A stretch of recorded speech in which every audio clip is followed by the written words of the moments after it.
हाय.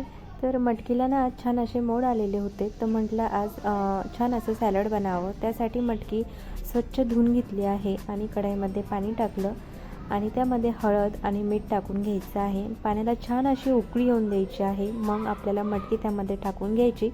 तुम्ही बघू शकता मटकी छान अशी बॉईल झाली आहे. त्यानंतर मी इथे लगेच कांदा, टोमॅटो, कोथिंबीर कट करून घेतली आहे. यामध्ये तुम्ही गाजरही बारीक कट करून टाकू शकतात.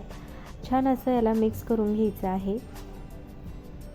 तर यामध्ये थोडंसं लिंबूही टाकते आणि आपण यामध्ये चाट मसालाही टाकणार आहोत. तर चाट मसाल्याने ना खूप छान अशी टेस्ट येते आणि लिंबामुळेही.